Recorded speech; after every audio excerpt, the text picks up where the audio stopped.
Hi, so today we are going to be talking about how to calculate the arc length. I'll write that arc length of a circle. So before I start, I want to explain what arc means because I feel like that's really important in understanding what the heck you're doing here. So basically, we have a radius of a circle r, and the arc length is just if you were able to take this radius and curve it around the circle.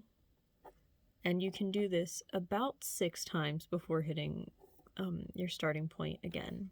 So we have like 1 arc length, and then we have 2, and we have 3, and then we have 3.14. We have pi right here, which might sound silly to point out, but halfway around the circle, we get pi, and then the other halfway around, we get 2 pi. So if I was trying to figure out the entire length of this circle, that's why I say it's 2 pi r, because it's going to be 2 pi times the radius. This knowledge is super duper helpful, because then I can take it with a problem like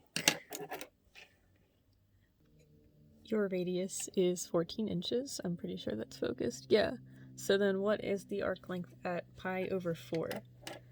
Now, at first glance, this seems kind of complicated, but if I know the entire circle is 2 pi, pi over 4 is just a fraction of the circle.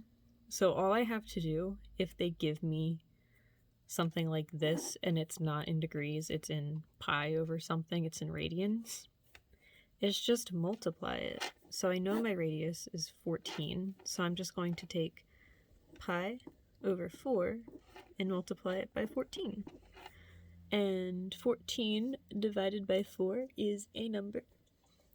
We're going to call that 14 pi over 4, and then we're going to call that 7 pi over 2, and that is the answer that I would give for that problem. Moving on to something a little bit more complicated, but I promise I have a really easy way of doing it. You have a radius of 17 miles, and you have an angle of 195 degrees. Some more facts about circles, if we just skirt back down here. 2 pi r is equal to 360 degrees around a circle. So if I want to find a fraction of that, I can just say that 2 pi r over 360 degrees is equivalent to some value x over 195 degrees.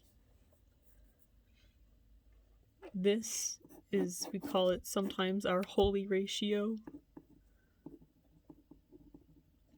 because it's super helpful and it can help you in problems like this. So literally all you're going to do here is cross multiply and divide. So I'm going to plug in for r, that would be 17. So it'll end up being 2 pi r, which is 17, times 195 divided by 360, which I do not know off the top of my head, so I'm going to plug that into a calculator really quick. And we're going to get somewhere in the ballpark of 57, if I could write like a normal human, 0.83. Sorry, that is a 57. I hope this kind of helped explain what's going on a little bit more.